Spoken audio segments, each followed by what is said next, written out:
தமிழர்களுக்கான ஓர் அழகான குடில்.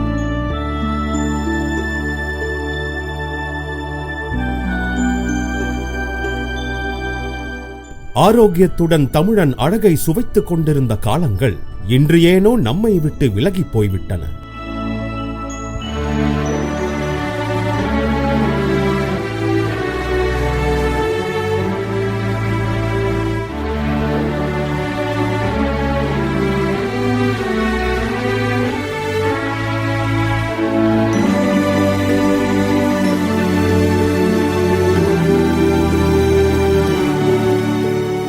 விட்டு விலகிய நாட்களை எட்டி பிடிக்க முடியுமா என்றால் முடியும். காணி நிலம் வேண்டும் பராசக்தி, காணி நிலம் வேண்டும். அங்கு தூணில் அழகியதாய் நன்மாடங்கள் தூய நிறத்தினதாய் அந்த காணி நிலத்தினிடையே ஓர் மாளிகை கட்டித்தர வேண்டும். அங்கு கேணி அருகினிலே தென்னை மரம் கீற்று மிளநீரும் 10-12 தென்னை மரம் பக்கத்திலே வேணும். நல்ல முத்துச் சுடர் போல நிலாவொளி முன்பு வர வேணும். அங்கு கத்தும் குயிலோசை சற்றே வந்து காதிற் பட வேணும்.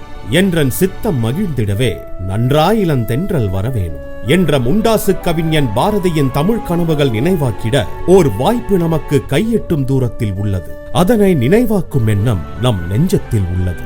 வாளோடு நம் வாழ்வோடு ஒன்றிய பல கலைகளை இன்று நாம் இணையத்தில் படமாய் பார்த்து மார்தட்டி கொண்டிருக்கிறோம். அதனை பயில பயிற்றுவிக்க 25 ஏக்கரில் பயிற்சி பள்ளி. உணவே மருந்து என வாழ்ந்த நம் வாழ்வை இன்று உணவுக்கு முன் ஒரு மருந்து, உணவுக்கு பின் ஒரு மருந்து என்ற வழக்கத்தை பழகத் தொடங்கியுள்ளோம். இது காலத்தின் மாற்றம் என கருதுவோர் வருங்காலத்தின் சந்ததியினை நினைக்க தவறுகின்றனர். அச்சந்ததியினருக்கு நம் முன்னோர்கள் வழிகாட்டிச் சென்ற வளமான எதிர்காலத்தை அமைத்திட சித்தா ஆரோக்கியம் போன்ற இயற்கை சார்ந்த மருத்துவ முறைகள், இயற்கை விவசாயம், பாரம்பரிய பனைத்தோட்டம் என இயற்கையுடன் இயற்கையாய் வாழ அமைந்துள்ளதுதான் தென்சீமை திருநெல்வேலிக்கும் தென்காசிக்கும் இடையில் 5ஆம் கட்டளை என்ற கிராமத்தில் 83 ஏக்கர் பரப்பளவில் தமிழர் தமிழ் வாழ்வியலுக்கான முதல் குடில் குற்றாலம். மேலும் விவரங்களுக்கு 9003010460 குற்றாலம் spv@gmail.com.